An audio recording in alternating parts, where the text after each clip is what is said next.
Doctor Strange in the Multiverse of Madness had some fun variants and cameos, but how good were they? Today we are going to rank them. Let's get into it. What is up, Flick fans? Welcome back to my channel. We have a fun weekend filled with MCU content, from ranking the final battles to my Mount Rushmore of Marvel things. We'll get into all of that, but in today's video, I told you guys earlier in the week I wanted to rank the cameos in this movie, but not only the cameos, we're talking the cameos and the variants. So we have 15 characters or groups of characters to talk about. I need your lists down below. Every list is going to be different, but I want to start that discussion in the comments. If you're here and you like this content, let me know by dropping a like. It helps the algorithm, and we're going to get into this list, a very subjective list, right now. At the bottom of this list, it feels like less of a cameo and more of just a random supporting character that gets no introduction. He's never talked about, never really mentioned. He's just kind of there. We hear his voice once or twice, but this is actually a really important character in the Marvel Comics universe. That is Rintrah. Now, the use of this character varies throughout the comic books. At some points, he's being trained by Doctor Strange himself. At other points, he's just this big green minotaur who is chilling out at Camartage with the sorcerers. But if you look into where he comes from, he's actually an alien species called the Arvalians. Arvalians? And this is a species that's never been part of the MCU until now, but there's no...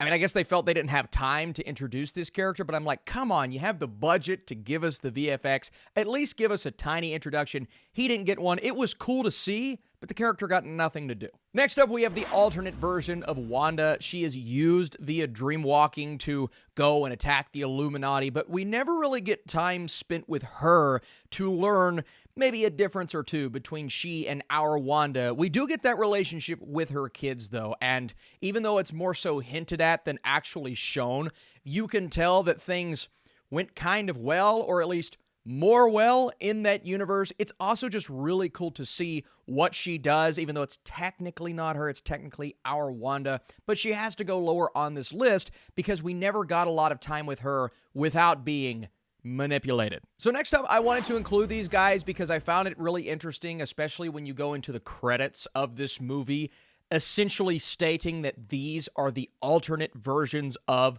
Ultron. Yes, they are the Ultron Bots, but actor Ross Marquand, who played Ultron in What If, the television show, voiced these bots in this universe. So while we're all sitting here thinking maybe Tom Cruise's version of Iron Man was supposed to be in this movie, he's in charge of the Ultron Bots, it could just be a good version of Ultron himself. I'm still going to go with an Iron Man in that universe, but to see the bots, which was a really cool cameo, even though they didn't really have a lot to do other than to lead Doctor Strange, to know that they're a part of this universe is awesome, and it leads us to ask questions, and I believe us asking those questions bumps them up this list just a tiny bit, but again, not a lot to do in the movie. Next up is the Sorcerer Supreme of the Dark Dimension, Clea, played by Charlize Theron, who is a really cool character in the comic books. I love her look. I love what her character means for the future of this universe, and specifically Doctor Strange, because they actually have a really interesting relationship and dynamic in the comics. And now that Christine is married, maybe Doctor Strange can find a new up and down love interest. Regardless, none of that is told to us in the movie. That's all just knowing the character in the comics, or after the film's over, you go and do research. She's just kind of there. She's also the niece of Dormammu, and we see in the film that she opens up the dimension, the Dark Dimension, to Dormammu, and that looks like where their journey is going to lead them. But again, the post-credit scene never really tells you what is coming. It just kind of gives you a tease, and it also, like I mentioned in my spoiler review yesterday, kind of negates that ending when Doctor Strange, freaks out with the eye on his head, and then 5 minutes later, he's completely fine. But this is all about the character. We don't get a lot from her. She's there. I love Charlize Theron, but didn't have a lot to do in this film, clearly. Next up, I wanted to include these two because it was just nice to see them, and we get some really sweet, cute, heartfelt moments with them. It's Wanda's kids, the exact same kids of course, different versions that we see in WandaVision. It was nice to see them back, and it gave Wanda motivation, whether it be hearing their voices, hearing their laughs. The two actors that play them, I believe, are really, really good. One of them may or may not follow me on Twitter. What a sweet kid. Listen, I am a big fan of these kids, and I hope we see them again in some form because we know who they turn into. They got their powers in WandaVision. We understand that they could be part of the Young Avengers. Don't know how that would work out at this point, but I think the idea of them being there, being a pretty big part of this film is important. Can't put them much higher because they are just there for the cuteness, but I really enjoyed their presence and their motivation for Wanda in the movie. Next up, we have Black Bolt, who didn't have a lot to say because if he said something, people would die. And at one point, we see that he is the one who takes out the Doctor Strange from that universe. It's really cool. Black Bolt in the comics is awesome. Anson Mount is really good in general. Although I will say, I didn't like the TV show The Inhumans. I thought that show was pretty bad, but he wasn't bad in the show. Again, it's not a very difficult task, but you have to do the facial expressions. You have to do just enough to get us to care, and I really like the idea of him being there and being a part of a comic-accurate Illuminati. I didn't love how he went out, even though it was kind of cool the way that it went down, and his presence wasn't near as important as the other Illuminati members, but overall, it was cool to see Mount back as the character. Next up, I can't put him much higher because his role in the film really didn't mean all that much, but this is a cameo, and it's a cool cameo. It's Bruce Campbell, who was, of course, the lead in Evil Dead, worked with Raimi on all the Spider-Man films with those 3 cameos, and he was even the voice, the narration in the Spider-Man 1 video game. If you go through the training sessions, you know he's there, and he's a big part of it. I think he may be in the Spider-Man 2 game as well. Regardless, his role in this film was funny. He was the pizza ball salesman. Pizza Papa is his name. It's pizza time. Pizza time. Anyway, I think the idea of him being in this movie was super cool. His interaction with Strange went on a little bit longer than I expected, but it was funny. He always provides a nice sense of humor. And then you get the post-credits scene, which a lot of people are going to be mad at, but I thought it was pretty funny. I don't have anything else to do. I was there for the movie. So I stayed and I watched it. Pizza time. Pizza time. Then we have Baron Mordo returning from the first film, except this time it is a different version. It's the alternate reality version of Baron Mordo, who is, of course, a part of this Illuminati council. And I put him lower down because we've seen him before. And honestly, it's a very similar version to the Mordo that we know in our universe. At first, it doesn't look like it. At first, he's serving on the council. It looks like he's trying to be a good guy, and they're bringing Doctor Strange in for questioning.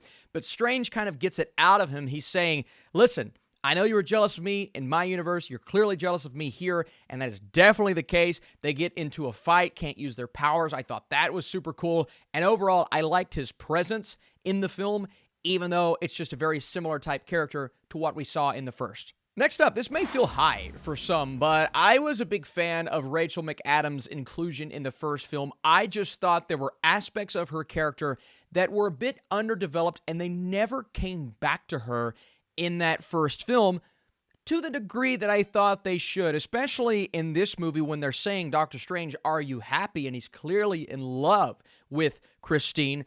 There's a lot more in this film for her to do, even though it's another version of her in another universe. But I love the fact that they kept her a main player. And even though it is a different version, he says it at the end of the film, in all universes, I've always loved you.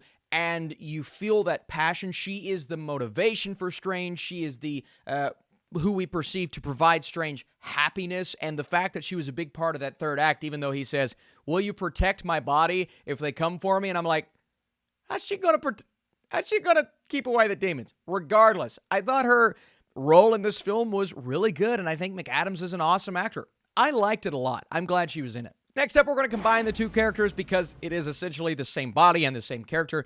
Defender Strange, which is the alternate reality version of Strange that we see at the beginning of the movie with America Chavez. And you may be asking, Austin, why is America Chavez not on this? We're not ranking the characters. We're ranking the cameos and then the other versions of characters. She's a main character, so there you go. But he didn't get a lot to do at the beginning. We just see he kind of turns on Chavez and leads everyone to believe, inevitably, this Strange our Strange will turn on her. But then the reason he's so high up this list, that character, that body, turns into Zombie Strange. And even though it's our Doctor Strange using Zombie Strange, still getting to see that version, the makeup, the special effects, everything that went into that finale, I thought was super cool. And the role of Defender Strange, taking his body, using it to dreamwalk, that was awesome. Higher up this list because I just thought what they did with Defender Strange, especially after he died, was kind of awesome. Next up, Lashana Lynch as Maria Rambeau, the alternate version of Captain Marvel. We know in her film they are best friends, and somehow it happens to her instead of happening to Carol Danvers, so that's why she is Captain Marvel in this universe, and I, for one, think that is an awesome way to twist it, turn it, and change everything up, and to see her embrace those powers and take on Wanda, it was pretty sweet. Now, I did not love the way she went out. I understand Wanda takes her powers, uses them against him. It was still underwhelming regardless. And she put up a fight, not the best fight. Some of her lines sitting on the council were a bit awkward, but I could say that for all of them. It was a little cheesy, but it was supposed to be cheesy. I embraced that cheese. Regardless, she was solid, and it was cool to see an alternate version of Captain Marvel. Then we have Captain Carter. To see Peggy Carter in live action with the Captain America shield was super cool. I just really enjoyed her presence in live action. Now, it's not the Captain Carter we know from What If. Same for all of these versions, because this is a very distinct universe. And yes, the way she dies, getting kind of sliced in half, that was gruesome. I didn't expect it, but the line, "I can do this all day," bringing us back to what we saw in What If, her voice performance in that show was incredible, but seeing her in the suit and how cool she actually was in live action, I have to see her again. Obviously in a different universe, but I have to see Captain Carter back on screen. Oh my God, it was so cool. At number 3, I've seen a lot of people be really underwhelmed by Mr. Fantastic and his presence in this film. And to a degree, understandably so, right? There are things about his character that we come to expect, and the one element that I didn't love is he did not put on full display the fact that he is the smartest guy. I mean, essentially, we have Tony Stark, or had Tony Stark, rest in peace. We have Tony Stark in our universe, but in that universe, Mr. Fantastic is the guy, right? But he didn't really put that on display in that universe. Now, what I loved about the character, I think John Krasinski is going to crush this role if he comes back. And setting that up, seeing just a tease, just a hint of him as Mr. Fantastic in that universe says that we're probably going to get a different version of John Krasinski's Mr. Fantastic in our universe, and I cannot wait to explore that. So this choice at number 3 is more so about the potential, but then finally seeing it, right? We've been speculating it for so long, and Marvel actually did it. He looked great in the suit. I liked his lines on the council when he was sitting there. He did sound extremely distinguished there. It's just the fact that he didn't put up more of a fight against Wanda, and when it actually came to that scene, I was a little underwhelmed, but overall, it's Mr. Fantastic, and maybe we finally get a great version. 2005 version, underrated though. At number 2, it is Doctor Strange, the evil, supreme Strange, the one who becomes obsessed with the Darkhold, and the conversation between the two at the end was fantastic because these are two Stranges that went down distinctly different paths. And we see how the Darkhold manipulated this bad version of Strange, and everything there was destroyed. And you can see and you can feel the corruption in his voice. Now, like I said before, this is not the What If version of the dark Doctor Strange. This is a different version. So we all expected to see the same version from the trailer.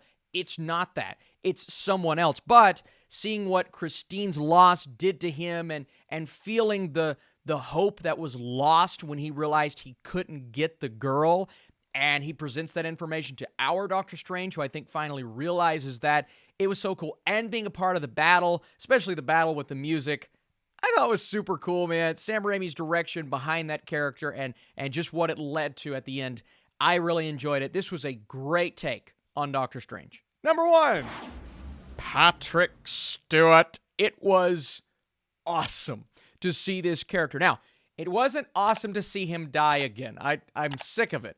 Don't kill this poor character again.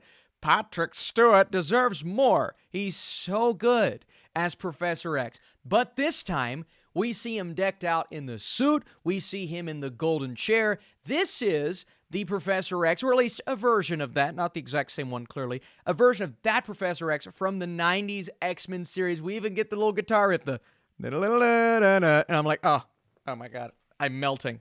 I'm melting. Even says one of his classic lines from the live-action X-Men movies. That was super cool. It was awesome to see his Professor X in this film and to go in and try to save Wanda. I thought that scene was incredible. The confrontation with our Doctor Strange, and even though he dies quickly, just knowing he's out there somewhere in the multiverse, well, in many different universes in the multiverse, I'm so happy they did that. It was such a cool cameo. Even though, again, Wanda kills them all, but that's Earth, what was it, 8-something? We're in 616, baby. Anything is possible. Hey, listen up. This doesn't work if I don't have your thoughts, your opinions, and your lists down below. If it matches up with mine, 15 for 15, statistically, that's impossible, but it may. So I need your all's list down below. The best part of these videos is the discussion, and I really do appreciate that. Like I said, if you enjoyed this video, leave your comments, the likes, all of those things, they really help. And come back because we have plenty more videos. I'm ranking the final battles. I'm doing something new, calling it my Mount Rushmore of Marvel projects. That's just a tease. It's coming. So if you want to subscribe, turn on that notification bell, and follow me on TikTok because we're doing more Doctor Strange videos over there. I'll see you soon.